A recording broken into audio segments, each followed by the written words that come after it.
잠언 14장 19절부터 35절을 가지고 말씀드리겠습니다. 19절에 악인은 선한 사람 앞에 엎드리고 불의한 사람은 의인의 문 앞에 엎드린다고 했습니다. 악인에 대한 의인의 궁극적인 승리를 선언하고 있습니다. 비록 이 세상에서 악인이 잠시 득세하는 것 같아 보일지 몰라도 결국은 하나님의 심판을 받아 망하고 맙니다.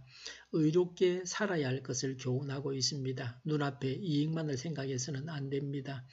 22절에 악을 꾀하는 사람은 길을 잘못 가는 것이나 선을 계획하는 사람은 인자와 진리를 얻는다고 했습니다.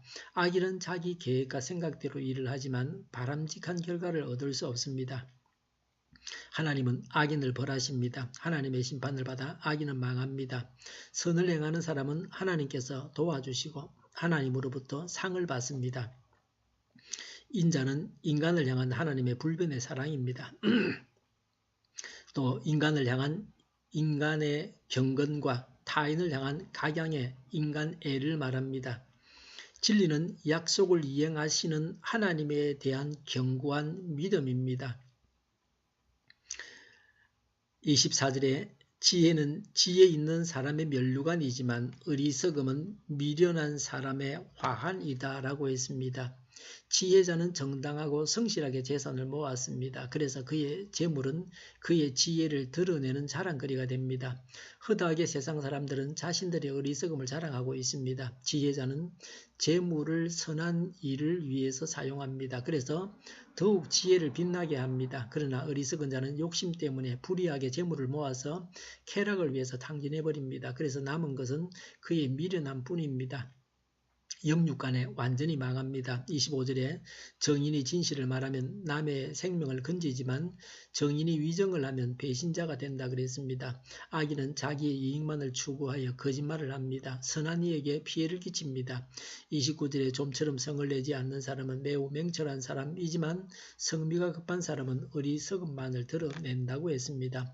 좀처럼 성을 내지 않는 사람은 분노를 마음속에 자제하고 사태의 전말을 신중하게 살핀 다음에 그 상황에 합당한 합리적인 방법을 선택하여 행동하는 지혜로운 사람입니다. 자신의 감정을 조절할 줄 아는 능력이 있어야 합니다. 상황에 합당한 명철한 행동을 할 수 있어야 합니다.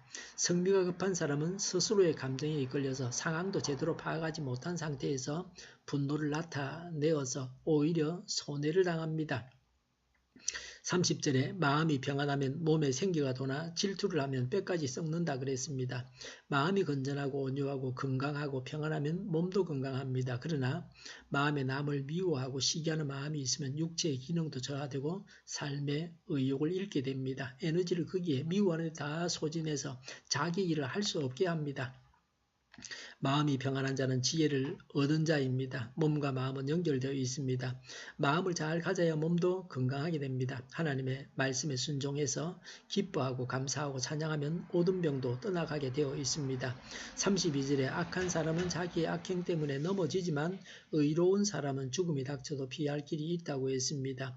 악인은 심판을 받아서 망하고 의인은 구원을 받습니다. 시편 23편 4절에 내가 비록 죽음의 그늘 골짜기로 다닐지라도 주님께서 나와 함께 계시고 주님의 막대기와 지팡이로 나를 보살펴 주시니 내게는 두려움이 없습니다 라고 고백했습니다.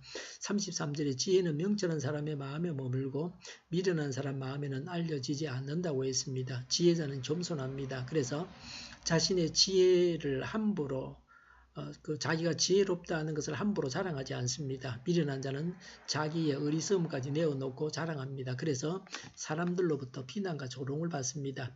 34절에 정의는 나라를 높이지만 죄는 민족을 욕되게 한다 그랬습니다.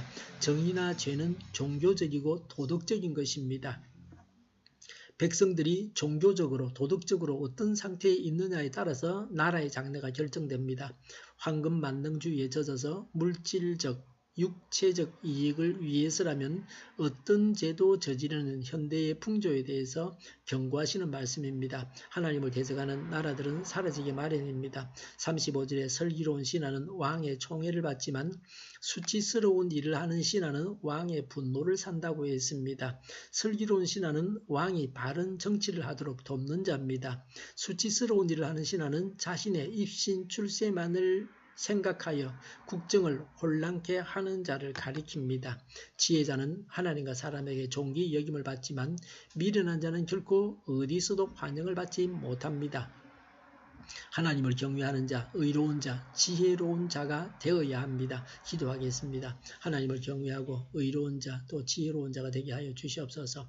밤에 있을 기도를 주장하시고 또 교회령하는 발걸음을 인도하여 주시옵소서. 악한 것이 틈타지 못하게 하여 주시옵소서. 우리 동일교회가 만군은집하게 하여 주시옵소서. 예수 이름으로 명하노니 모든 병만은 물러가고 몸의 모든 부분들을 온전하게 될지어다. 신유의 기적을 베푸셔서 지금도 저희의 질병을 고쳐주시옵소서. 저희와 교회와의 나라의 민족을 불쌍히 여겨 주시옵소서. 독재 정권이 무너지고 평화 통일을 이루고 민족 번영의 길로 나아가게 하여 주시옵소서. 안보 불안이 해결되어지게 하여 주시옵소서. 전쟁 위험이 사라지게 하시며 북한의 핵 문제를 해결해 주시옵소서. 신앙의 자유를 널 누리며 살게 하여 주시옵소서. 하나님을 대적하는 세력들이 바로 망하게 하여 주시옵소서. 국회와 정부가 하나님 기뻐하시는 법만을 만들게 하시며 반성경제의 모든 법과 내규와 영들이 지구상에서 즉시 철폐되게 하여 주시옵소서.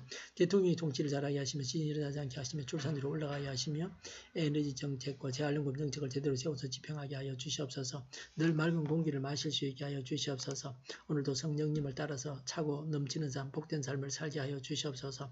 감사와 찬양을 주님께 돌려드리며 예수님의 이름으로 기도하옵나이다. 아멘.